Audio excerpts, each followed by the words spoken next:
Hi, I'm Laura. Hey, I'm Stefan, and you're listening to Attributed, a podcast library by Dreamdata. The purpose of it is to store and share all the knowledge that we have gathered across Dreamdata employees through our LinkedIn Lives, podcasts, and webinars.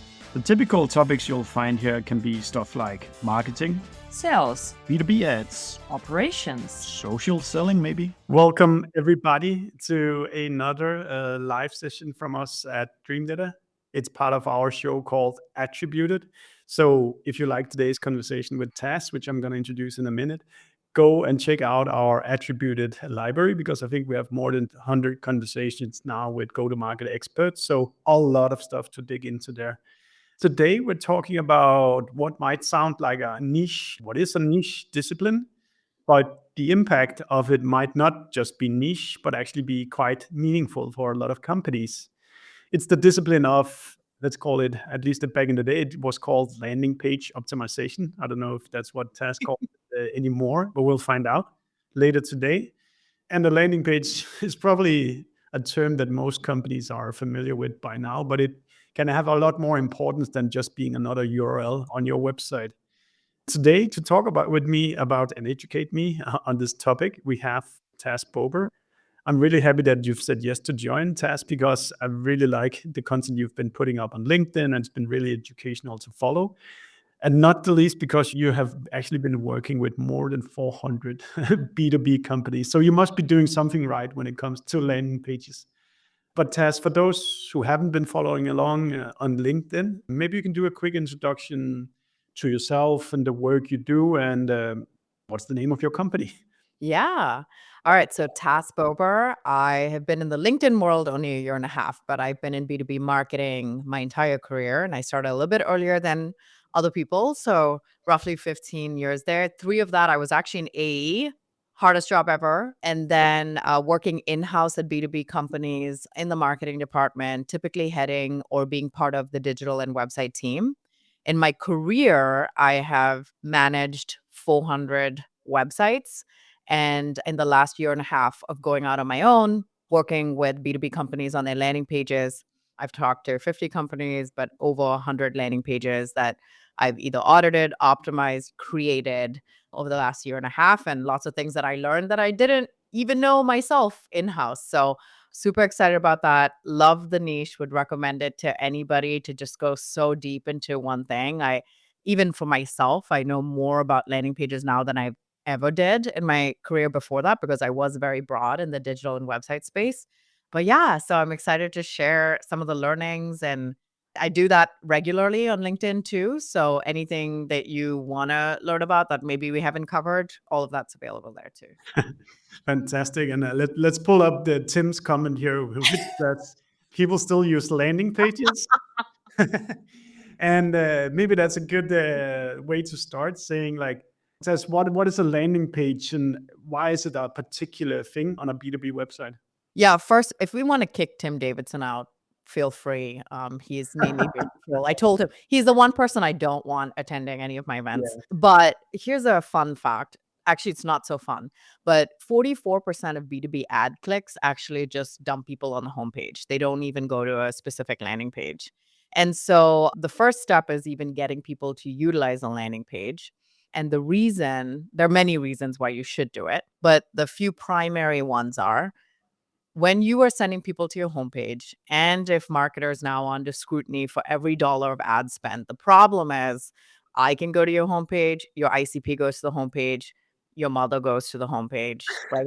You're going to make optimizations based on muddled, skewed, diluted data. You don't want to make optimizations based on that. And so it's going to make it harder for you to make these decisions and then have to justify the spend when you're not getting more of your ICP in the door.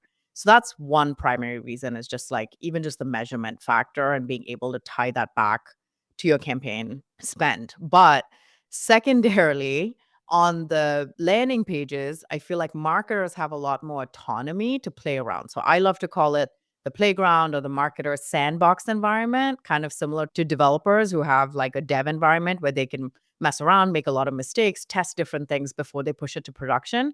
This is kind of a similar thing and playground for marketers to be able to eliminate all the stakeholder BS, right?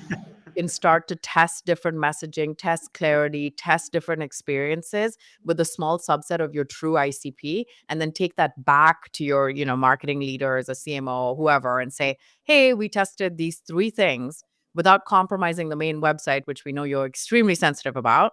And here are the things that we found. And you can take some of those learnings and then apply it to your main website and then drive your overall, quality conversations up. So I like it a lot better because there's a lot of do it now, ask for forgiveness later kind of thing. But also Yeah. you're not destroying, anything that your teams have worked at, or if you fail, you're not held like fully accountable. So those are the 2 primary reasons, but there's also a lot more just delivering on the ad promise. So I always use this example. It's like you're looking for pants and you see an ad for pants, and then you go to they just dump you on the homepage, and now you have to go search for the pants that you saw in the ad. You want to deliver on the promise of the ad. I So think that's a really important one. The last one here as well says that it's like you're buying a keyword in Google. The user know what they typed in, but they end up somewhere else that it doesn't even touch the keyword that the user yep. put in. Like why are they, why should they book a call with you when you're not able even to treat, what did you call it again? The promise of Yeah. whatever ad it was. But I think in B2B particular, where we quite typically want to be so specific with our ads, like it's a Dutch company that works in the automobile industry, then you can't throw them in the front page of like a bicycle company in another country. You need to be very specific. That's a good one. I'll try to remember that the promise of the ad should reflect wherever people end up afterwards. Yeah. But I've also seen a recent failed experiment of mine was also trying to run ads on Reddit. I think you took a screenshot, Taz, and You posted did. it. But we were just sending people to our front page. And I think 90% of the consumption of Reddit takes place on a mobile phone. And our Mhm. front page is not optimized to receive mobile visitors from Reddit. It's just there to kind of be like a very broad explanation. It didn't even treat that it's somebody from Reddit, which is a very peculiar audience. And my experiment failed. But what if I had actually planned for that flow from Reddit to Dreamdata, and then what happened after that? Well, I also mentioned, because I commented on your post, and I'm like, there's so many factors by which you would consider that a success or a failure. And I think I'd commented on some of the ways you need to look at it. And you're like, ooh, maybe I need to try this again.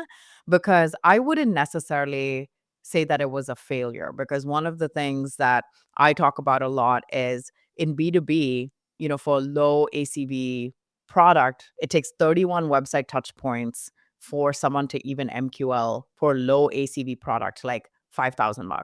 So the higher you go, the further the number of touch points they need and interactions with your brand.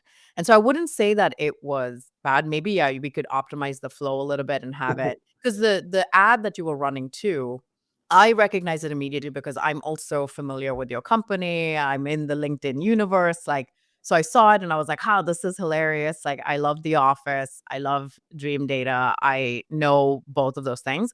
But if you're thinking about it from a first touch point perspective, and someone's like, "Oh, this is funny," whatever, you're not going to get a bunch of direct conversions or anything No. out of that. What you are going to get is, or what you should be looking to is, what is the density of ICP that has interacted with that ad or have come to your website as a result from that source. And maybe they don't convert on the first time or 31st time or the 70th time. But if it was a touch point at some point where they decided, oh, I'm curious enough about this company that has a sense of humor and I want to understand what they do, but they're just not automatically in the market for something like that. So I think there are a lot of ways. I think that's why I always talk about like consumption being the first metric we need to look at. Are they consuming the information? Have you created awareness? Are they understanding what you do? So I would not say that it's a failure. In fact, I would consider it a success because it in B2B specifically, everything is the sea of sameness. And so when you see something that's a little bit different, it was enough for me to post about it. And I feel like if you're in marketing, especially in B2B, if you're talking about it, it's a win. Like someone other than your company is talking about it, it's a win. Yeah, And, absolutely. and I was talking about it, like, and I talk to B2B market. like most of the people who follow me are Yeah. B2B marketers who you probably sell to as well. Yeah. And now they know. I keep that screenshot I took of your LinkedIn post close to heart because then I know it wasn't complete. Yeah, it wasn't a failure, I promise you. I'm wondering what's the best way in to kind of describe what are the elements that needs to be on a landing page. If you didn't have a computer and you couldn't show screenshots, how would you explain to people what should be on a landing page that is to deliver on the promise of where the consumer came from? Yeah. Now let's put the ads aside for a second and just assume that we are at a point where you have an audience that's generally problem aware and you need to just describe to them what your product does and all of these other things. So the biggest thing for me, because everybody goes through this, I see landing page people all the time who are like, the hero should have this framework or whatever. And I'm like, okay, you need to step back from that for a second and understand what a B2B buyer needs to go through. And when I was in-house, I had budgets anywhere between $1 million to 10 million just in my little side of, digital and website, depending on how big the company was. It was very nice having the $10 million budget. I mean, I didn't even know what to do with it. I was like, okay, spend money everywhere, like a Lil Wayne video. But even though 70% of that went towards marketing efforts, 30% of that was held for, vendors, tools, partnerships, agencies, that kind of stuff to help me keep my ship running. And so one of the things I realized very quickly is everything that I did as a marketer, I hated as a buyer. Absolutely hated, right? They trap me in a page, they'd give me some vague information. So then what would I end up having to do? I have to text a friend. It's like a game show. It's like, hey, have you used XYZ person? I have to go on Reddit and I'm like, hey, what do you know pricing for this company before I even decide to talk to them? And then get wildly different answers. But the thing is, the process I had to go through internally, I had this deck that was this business case deck. And it had these core elements in the business case, right? That I had to populate and then pitch to my VP or my CMO or then finance or IT and kind of talk to them about all of these things. And so when I talk about elements of a landing page, I'm talking about what are the elements of this champion or buyer's business case that they need to put together and how can you make it easy for them by putting that all on the landing page, that they don't have to go on this goose chase for information that you already have as a company, right? That's great. So yeah, so the business case is the first thing that I map out for all my clients now too. Yeah, so just to repeat what you're saying, it's the business case of somebody acquiring a product like yours. They would have some internal document they would need to fill. That's a Yeah. great way of thinking about what should be on the landing page. Yeah. And I had a template, and that business case template, I've taken to 3, 4 companies with me and then just switched out the branding because I had to do that all the time. So sometimes it would happen both ways, right? Whether it came to me from my VP saying, hey, we need a new translation tool, go get me some options. We'll talk about it during our next one-on-one. Hmm. That's one way it happens. I'm still the director level who's having to go do all this work and research, right? Then there's a flip side. I'm close to the product. I'm close to the digital and marketing side. And I'm like, shoot, you know what? The teams are doing this manually. I should really make the case for a translation tool. And then everything still ends up in that stupid business case document that I had to create. And it was just like this 5 to 8 slide deck of why I'm proposing something, what the problem is that we're facing. Here are my recommendations for options that we could pursue, their cost, timeline involvement of the implementation, how quickly that happens, who are the other stakeholders involved, and then please approve this, VP, CMO, whoever, right? That was the deck that I would just take with me, right, on this internal tour. And that is what your buyers are doing. They have to make a business case. I have clients who meet with me and I help them make the business case to sell me internally, the champion, right? So that's how we need to think about structuring a landing page. Hero, blah, blah, blah. We can talk about all of those key elements. Everyone kind of understands foundationally, these are the blocks that exist. But the content is so important and you have all the information that they already need. Don't make it a longer process for them. They're already dreading having to put together a business case. Now they go, all the way down to like pricing. Shit, now I got to go talk to them, but I don't know if I can afford them. And so what are they doing? They get just even a starting range to understand what are my options. So when we're looking at a landing page, I always think about what are they collecting from a business case perspective? And it's going to be, okay, what is this product? What does it do? What are the problems that it solves? Do they match the problems that I am having? Right. Second, how does it solve them? And you don't want to see like this feature dump of like self-serve dashboards. It's like AI powered. You're like, okay, I don't know what to do with this. You have to talk about it contextually as like product stories. You got to talk about them contextually and how they actually solve some of those problems. And then you're going to look at, well, have you helped other people like me? So credibility and specificity of the proof that needs to be on the page, handling all those sales objections. So all the stuff that you hear in calls, the FAQ section, and I've found this from like dozens of landing pages with my clients, most interactive with block on the page. There was 15% of all clicks for one of my clients was on the fourth FAQ all the way in the bottom of the page. It was such a big aha moment, and we made that its own block because obviously there was so much interest in that part. So that's, again, a consumption signal we're paying attention to. Yeah. What should people put in the FAQs, and what would like highlight what should people put in their FAQs on a landing page? Yeah, 100% what either if you're more like product led, it's feedback or questions that you see maybe on Reddit that people are asking about tools or something that keeps coming up in the customer feedback or like the forums and things like that. If you're more sales led, then 100% what's coming up in your sales calls, putting that in there. But what ends up actually happening in the FAQs for B2B companies is what is attribution software? And you're like, okay, like they obviously already know that's why they're there. Absolutely. Or why are we the greatest company on earth? No one cares, and stop paying people for awards. Like, you know what I mean? So answer the questions that they are actually going to already ask in the sales calls, and you already know. Address those objections up front. And then finally, at the end, you have to address what the sales process is going to look like. So one of the other things I had to tell my VP was, hey, she's like, okay, so what's the process to get started? And I'm like, well, I think I have to have a call with them. I don't know if I'm going to get a demo right away. So then I can manage expectations if they're managing expectations for me. So on the landing page, I didn't think about that before, about describing what's coming up after you submit. I think at least our book or demo page doesn't contain any information about like somebody's actually gonna reach out to you. You're gonna have a call, like all this kind of information. That's a great advice as well. Because, and especially you're in Denmark, I'm sure you're serving a lot of like EU customers, right?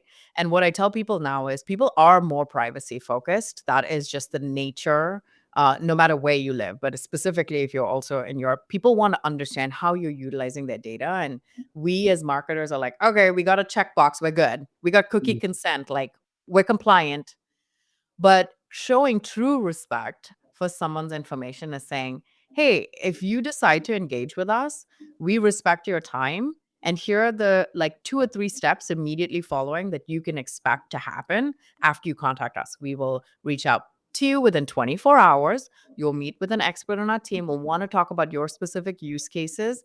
Then we'll schedule a custom demo for you so that it's relevant with a solution engineer on our team. And then from there, if you like it, we'll either set up a POC or we'll help you build a business case if you want to move forward or whatever the case may be, right? Yeah. Just setting those 2 to 3 steps, it helps disarm prospects because they're like, okay, I know what to expect. I'm not just going to get hounded and thrown into some nurture, right? This is exactly what's going to happen. And then it's up to you and your sales team to deliver on that promise. And that's the first step of that credibility that comes from that. Absolutely. I'm sorry, but Tim has another comment. Go do something else. But I think we should actually flip it reverse first. Tim is asking, what are the top 3 most common changes you make or recommend to landing pages that have the biggest impact? But before you answer that question, I would love to ask you, what are the kind of 2 or 3 worst things people do on the landing pages that actually make them fail? And then we take the good things afterward. For B2B, the biggest thing is we treat them like B2C landing pages. However, I will say this, a B2C landing page actually has a lot more information than a B2B landing page does. I shared an example a few weeks ago of what a standard landing page looks like. You can even close your eyes and picture it, right? Mhm. Form is right up here, some 3 lines of text thinking like that's enough for them to get to sign up, some awards, lists of features, and then book a call. And they trap you in this experience and you haven't answered a single question. You don't even know if this accounting software for small businesses or enterprise, because those needs vary widely. You're making them burn the extra calories to find out information about you that you already have. That's the annoying part. And the CTA was get a product tour today. Sir, this isn't like Taylor Swift. Like no one's lining up, trying to banging down your doors, trying to like buy tickets to see your product. Like no one cares that much. You got to do the convincing about why they need to see your product, right? And already showcase some of that. So I think that landing pages should be 90% give, 10% ask, especially in B2B. You need to show them the value. And I don't mean, there's a lot of people who are like, we got to agitate the pain, da da da. I'm like, no, there's no room for manipulation in B2B because I might be miserable, but I'm working hard to try to get buy-in for this. If you twist the knife, you're just making me more miserable, but like I can't make it move any faster, right?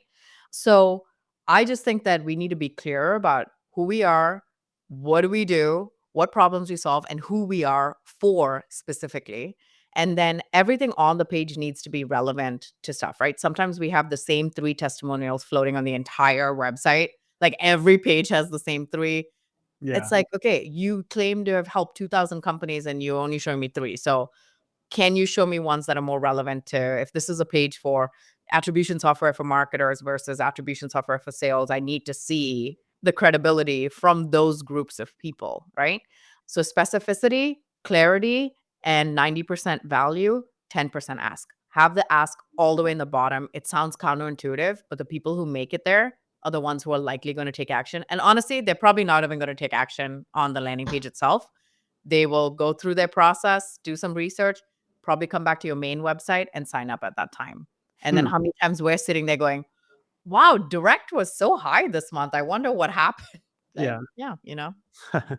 It's funny with it's counterintuitive that you would hide the form in the bottom, Yeah. but for you to actually be able to actually consume all the content that is on the page, you would actually have to place it there. When would you say you should consider putting like a page on a website into the landing page bucket, or when is it relevant to actually like think more deliberate about what is on a page, like as a receiver of traffic? Is it any pages that you should think about as landing pages, or are there certain specific places on the website you should definitely care about? No, I wouldn't consider any page on the website a landing page. The whole thing is that it needs to be this isolated experience. I think someone said something about ranking or peering for, AI tools or something Yeah. like that. So when I talk about landing pages, I'm talking about campaign specific landing pages, right? And for me specifically, it's going to be your paid like LinkedIn, Google, Reddit, that kind of stuff. Yeah. But also email pages can go to specific emails can go to specific landing pages and things like that. So for me, as long as there's relevance, but what happens is when most main pages on your website are just probably too vague because you've had 5 stakeholders provide their input and then it's just this like pot roast and there's no clarity on there. So I always say, like, let the main website be what it is because you're not going to win that battle. But then you create a landing page. And sometimes people are like, well, I don't know what to put on it. And I'm like, if you want an MVP version, take your product page, clone it, put in the changes that you want and have that be the first iteration and have that be the ones that are ranking for things like AI tool, AI software, whatever, the more mid to bottom of funnel type search. I think that's great practical advice. Like you don't have to design a new page. Yeah. You just duplicate it and then replace the elements that are there that fits more according to the campaign that you're sitting with. Yes. And hide it. Yeah. Like Let's you pull up can this. omit the campaign. Oh, sorry for interrupting. So Taryn is asking another good question here. So Taz, how do you measure conversion? Meaning, how much value focus do you put into on-page short-term conversions versus customer level conversions in B2B? Meaning, moving the deal to closed one Yeah. 100 days later? This is my favorite question. So thank you for asking it, because I am probably the only landing page person on LinkedIn who just hates conversions as a metric of success. And I don't think that in B2B we should be measuring success with on-page conversions because of that same statistic I shared with you, where for low ACV product, it could take 30 plus touch points. So what we're trying to do is optimize for more consumption of the information that we're putting out there. So if we're optimizing more for them consuming the information, then we have to put valuable information out there, first of all, but we hide that, right?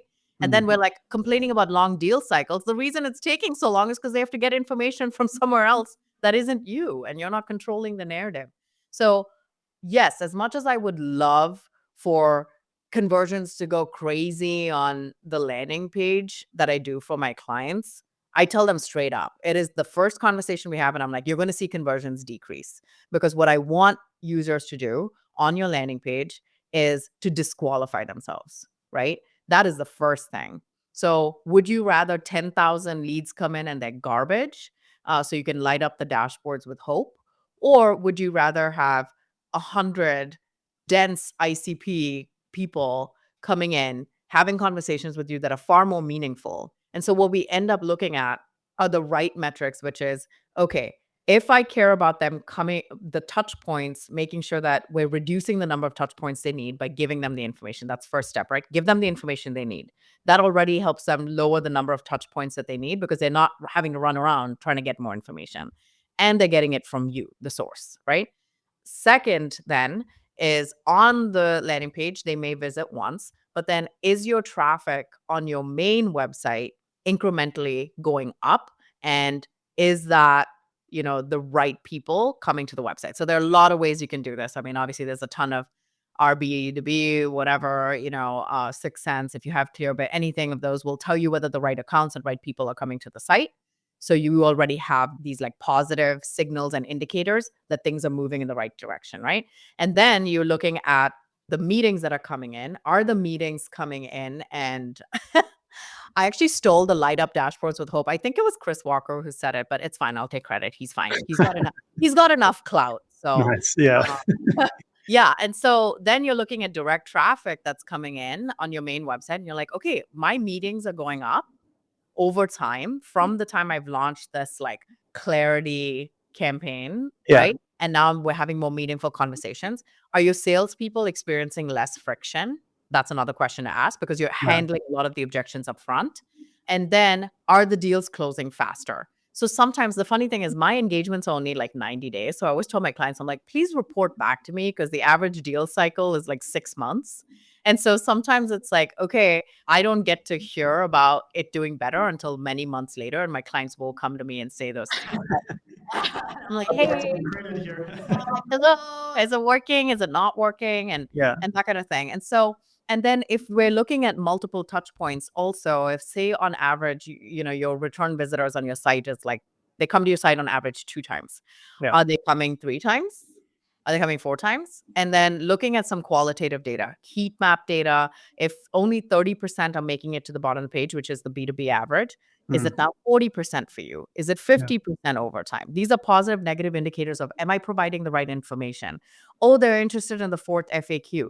These are all things we can control, right? We can't force a product down someone's throat, but what we can do is control the information we're giving them, how we're giving it to them, and using that feedback loop to continue to give them the information that they care about. Absolutely. Can we go a little bit deeper into the ways that you can help the user disqualify themselves? I can probably guess that it's something about saying this product is for B2Bs in a country or in a certain industry. But what kind of elements is it that you can tweak on a landing page to make sure that it's really clear who's it for and who's it not for?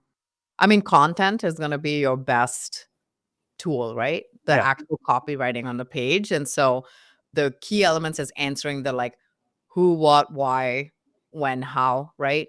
And so I actually want to do a post, and it's in my backlog, but I want to do a post that's the blocks you should have on your landing page if you have the balls for it, because most companies don't. And one of them is, I think Commissar does this, but they have a who we are not for. Mm. And I love that because it's just saying, hey, if you're earlier, if you're whatever, I'm not for you. I mean, you and I just talked about this before we jumped on, and you said, I love the specificity of your tagline. And it's like, why wouldn't you just say landing pages for B2B? Because now I'm going to start getting solopreneurs, service companies. I'm talking about B2B SaaS. Why don't you just leave it at B2B SaaS?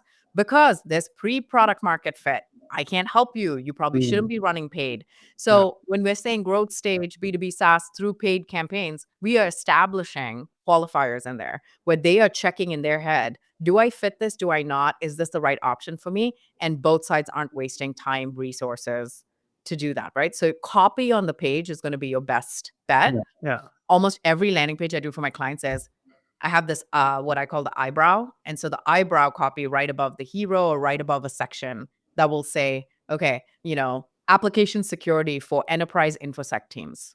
You read that, you're automatically like, well, we're kind of a small shop.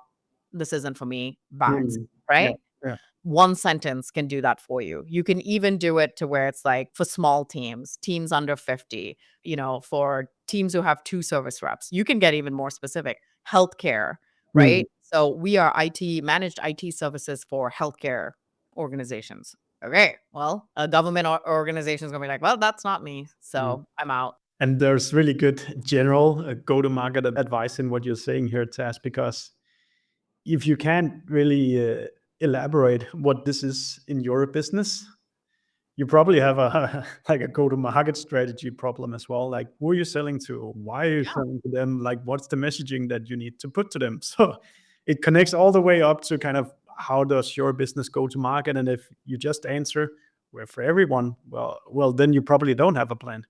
You don't have a plan at all. And it's funny because in the beginning, I don't do this anymore, but when I used to build the buyer's business case, that's kind of my first phase. I decided to do it in like a workshop setting with a few stakeholders. Worst mistake ever. So I have the VP of marketing. He has his product marketer, his growth marketer. Everybody's in the call. And I said, so if you had to describe what you do and who you do it for in one sentence, what would you say? Literally the first question. It was an hour and a half of arguments. He was so upset. He sent me a message later and he's like, we got a lot to figure out before we get back to you and start building these landing pages. These are for campaign landing pages. Okay. So then they realize, oh, this is a problem.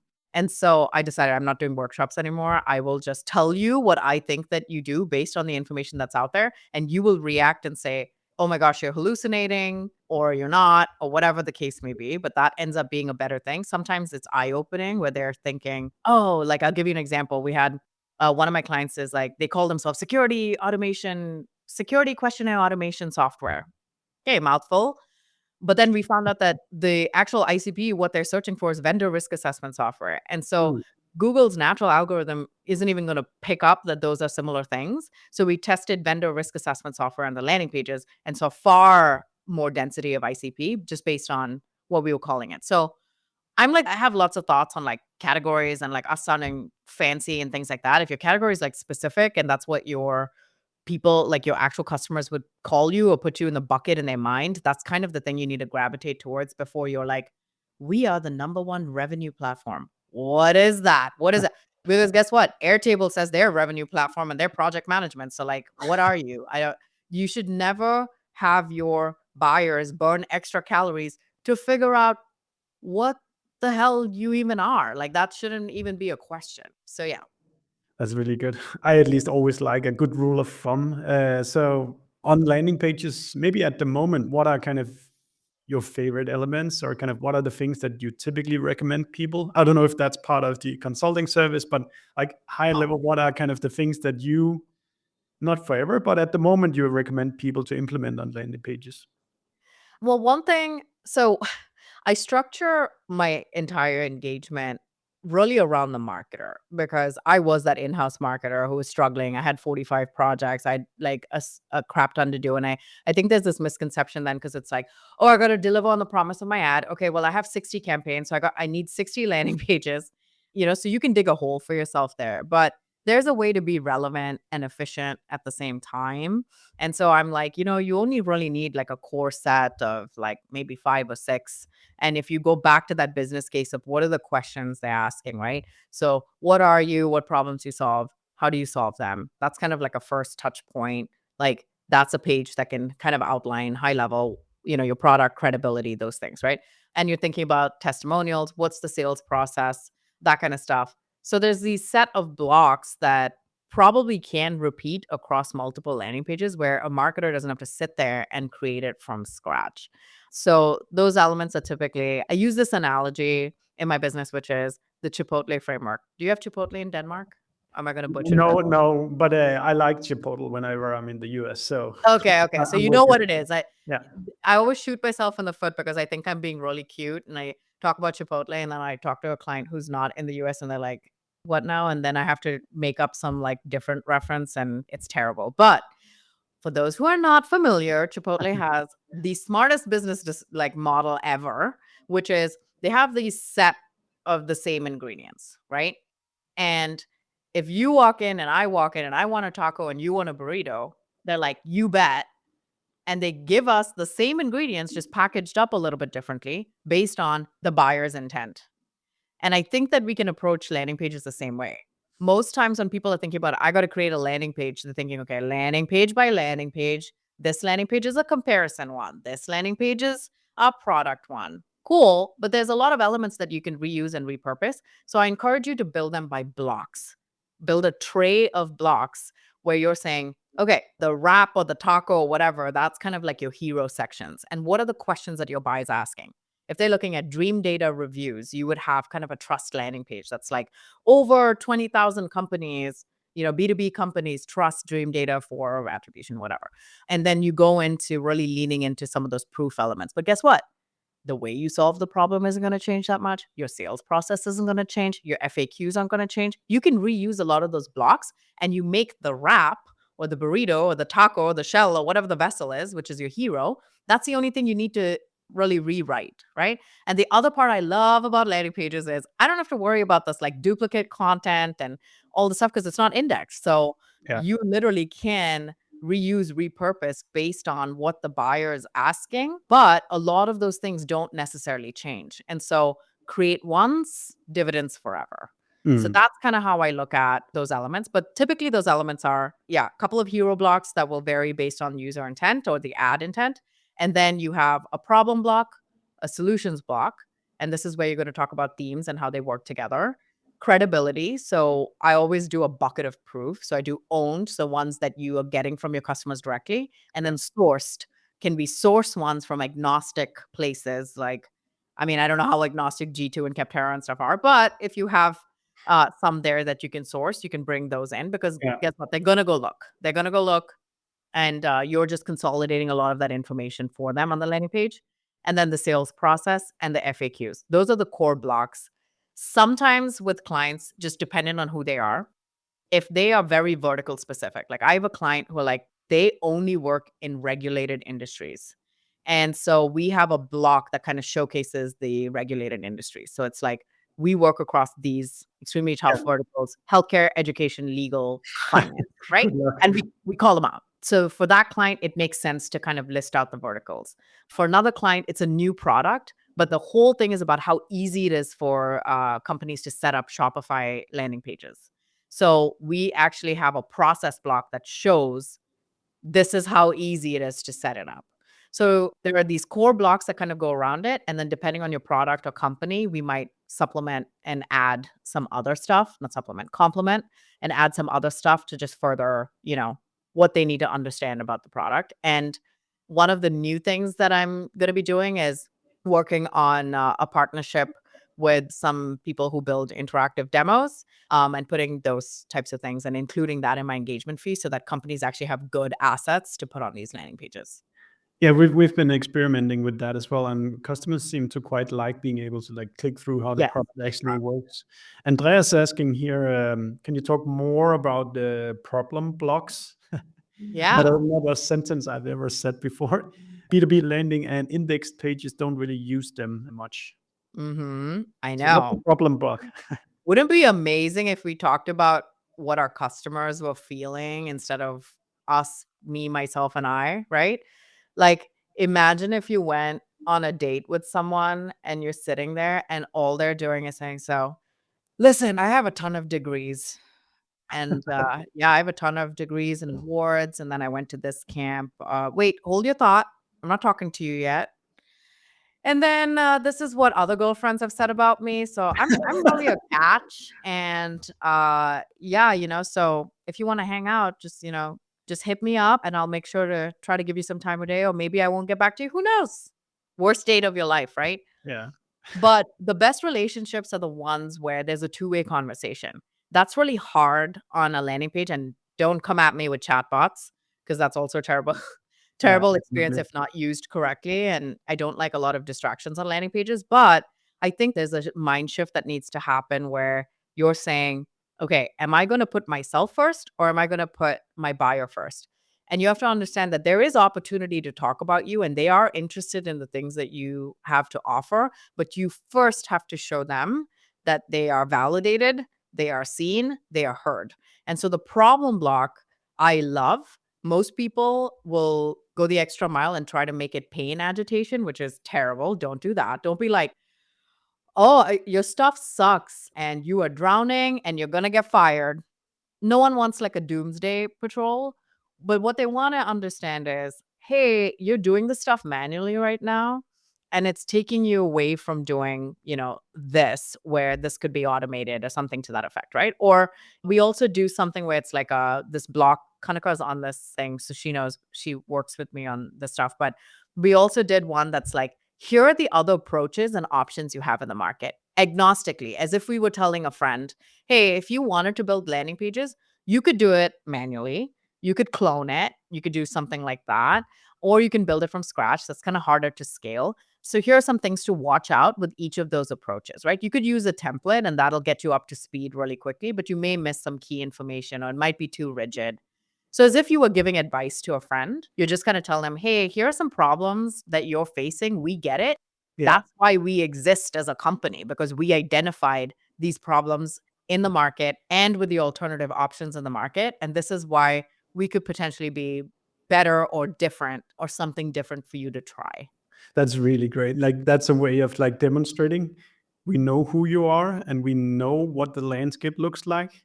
Yeah. You can trust us because we've done these things ourselves, and you can go the DIY route if you want, but Yeah. we've built this service to do these things for you.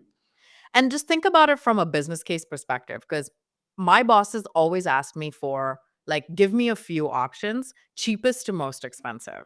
Yeah. So when I was proposing, like, I think it was, we were going to do like progressive form fills or whatever. Like we wanted to do like form enrichment back in the day with Zoom Info. And I really wanted it, but Zoom Info is expensive. And so I said, okay, here are 3 options to implement a better form experience. One, we could cut down the number of fields that we need, to qualify somebody. Obviously, the business doesn't want to do that, but it's free and we can do it fairly quickly. The second option is we can do this progressive profiling. It might take multiple visits though before we understand that. 3, we could use a single form field with Zoom Info, and it's going to cost us $50,000 a year, but they're going to do all the enrichment in the back end. We will actually get more people fill out because we're lowering friction. I had to do that. So now imagine if on the landing page there were, do you want more conversions on your page with less friction for your buyers? Okay, you have some options for forms. You can just lower the number of fields. Okay. You can do progressive profiling, which is out of the box with most marketing automation platforms. Or you could do, Zoom Info enrichment. Or not. You could use tools for enrichment. You're not calling yourself out at this stage. And then you go into, why XYZ companies use, form enrichment. And then you can go into the solution and how it kind of addresses some of those problems that you're facing. So like giving advice to a friend.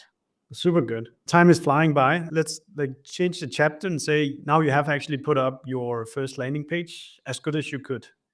How do you then deal with the optimization phase? What's the process from first draft live to what are the things you can do to kind of monitor the results? People would typically think about A/B tests, but how's the way to improve a landing page that is live today? Yeah. So first of all, you got to set aside time to go back to them, because I used to do that, right? Like it was a checkbox. My landing page is live. I'm moving on to the next project on my 45 project list. So the first thing is coming back to it. You don't need a lot. So sometimes people think that they need these like super fancy A/B testing tools. If you have them, great. You can test probably a lot faster. You can test at the same time.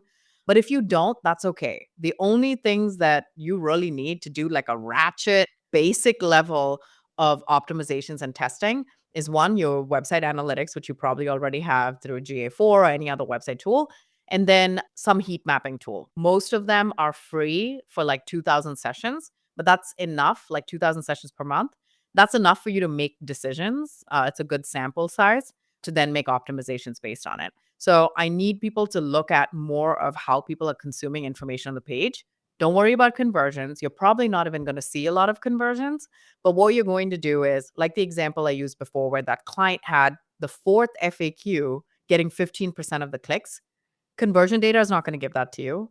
Marketing automation platform data is not going to give that to you.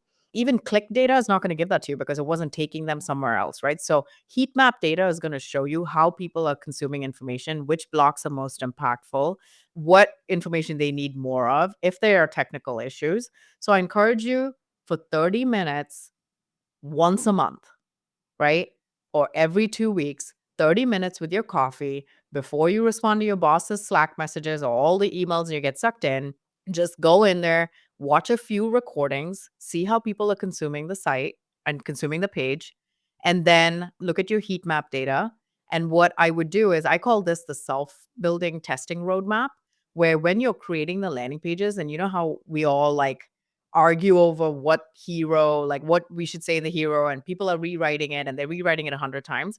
What we do is we give our clients options for 5 to 6 titles already. Well, they pick the one that they like. Awesome. Now you have 5 in the bank to test on other variations of the future. So help yourself and be more efficient by coming up with some variations while you're doing that. People always ask me, what is the best CTA to put on there? I'm like, it does not matter. Just be direct. Don't do like something that's like learn more or whatever, but whatever your ask is, just be direct, make the single ask across the page. That's less important than the actual information that they're looking at. And then the other tip I always tell people is if someone just skimmed the page and only read the headlines, they should get all of that information in there without reading the subhead as well. So looking at heat map data and then optimizing based on that. So when we saw that fourth FAQ, we made it its own block higher on the page. And this was a tool where you could just buy it right on the spot and lifetime license. So when we moved that block up, we saw purchases, not even free trials. They didn't even want the free trial. They were like, oh, I'm good. That was the only objection. And they literally bought it. And we saw like 265% increase in purchases just from like moving one block and making that the star of the show. You would never get that in Yeah. any other tool. So I really encourage you to just watch how people act. And a lot of people are using like surveys, and you can use Winter and things like that to test it preemptively. But I'm going to tell you one caveat on that. As a person who's filled out many, many, many surveys, I always, when I'm on a survey, I'm posturing, right? I'm like, they're asking me for my opinion, and I'm going to make the very smart, logical decision. But Yeah. when people get on landing pages and they think no one's watching, that's when you're picking your nose. That's when you're acting in ways that you would not say that you would act, right? So what people say and what people do are two different things. So I encourage you to watch what they do. You said a lot of interesting things there, Tess. And I think one thing is that you really need to care about the big headlines, because if people are very busy, so the wording you put in there really matters. And the things in the text blocks, it needs to be correct, but many times it's not going to be consumed. So get the important stuff in the headers. Just to be very specific for people, what are the couple of heat map vendors at the moment that you point to, that anybody you want to plug?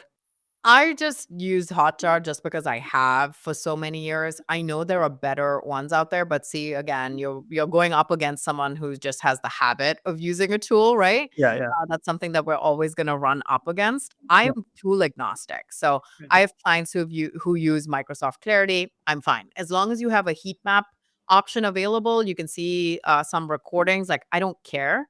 I actually think Hotjar used to be better back in the day than it is now, but there's Crazy Egg, Microsoft Clarity, Hotjar. There's another one like Trust something or the other. So yeah, so there's a few there. It doesn't matter. Pick what's best for you. Most of them offer the free. I like Hotjar because you get the 2,000 sessions free. Yeah. I run it on my own website and see how people are interacting with my stuff, where they get stuck. It's one of my favorite things to do.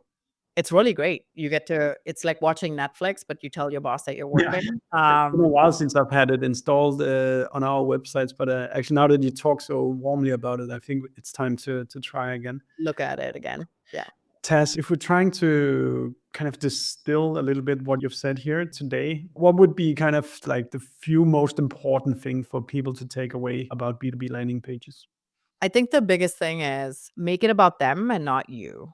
And so I know that's super hard because, we have these like best practices and these things that have been taught to us over time. I had to untrain myself from a lot of that. And I would say like what separates an expert or whatever compared to a non-expert is just the ability to look at something, take in the information, and then ask yourself, is it valid or true? So approach things with skepticism, because that's going to actually get you further than just trusting blindly. And with your landing pages, I just want you to think about everything that someone tells you is best practice and understand that best practice will make you average at best. And so you need to look at that and say, as a buyer, would I be okay with this? And then put it in a context of something you are purchasing. If you look at an Amazon product page, the Amazon product page, the first thing you're going to look at is pictures of the product. The title of the thing is going to tell you what it is, right? It's going to give you a short description. And then as you go down further on the page, you see further product descriptions if you want to look at that. You also have common questions asked by people. You also see credibility and reviews that you can search for based on specificity. So if you want to model something, model it after how B2C does theirs, because you would not purchase something without all of that information. You know what the worst thing in B2C is? Add to cart to see price. No, I'm not doing that. No, I'm not doing that. I'll go to Google and look up that same product and get the price range from somewhere else before I add it to the cart, so you can chuck me in an abandonment flow. That's not happening. Like, I know your games, right? Yeah. So just don't be a little F-boy of B2B. Give them value and just be extremely clear. Do not write above an 8th grade level. No. Do not. It does not matter how smart your audience is. People retain information a lot better if you're talking to them in a story format and in language that's not trying to sound too smart. That's really great advice. Head over to Amazon and look at a product page and see if you... Actually, I got that idea from Anthony Pieri, so I can't even take credit for that. But he had posted about it one time. I was like, that's right. Like, I look at all of those things before I purchase something on Amazon. Absolutely. Yeah. Taz, you've said so many great things about landing pages here. If people want to have your consultancy service or have a dialogue with you, what paths should they follow? Just find me on LinkedIn. I see a lot of unhinged things on there. So if you don't come for landing pages, come for entertainment. I also have a landing page resource hub that's free, and it's all categorized by landing pages or paid ads or whatever. So you can go in there and do a lot of like DIY stuff. Some of the stuff I talked about here is like more tactical and broken down in steps there. I'm also coming out with a landing page swipe file, because people have been asking me for a collection of landing pages because they're hard to find. So that'll be also there and also free. You don't have to comment ratchet landing pages or whatever. I mean, you know what? It's funny. I should actually make people comment something completely ridiculous and see if they actually say it on there, and then we'll see what people have. So no funny words. Just come get good landing page content. And if you want to talk to me, just send me a message. That's great. Everyone go follow Taz on LinkedIn, connect with her. That's it, Taz. This has been super duper wonderful. And I think this is a really good education in what to do about B2B landing pages. Yay. Thank you so much for now. Thank you so much for having me.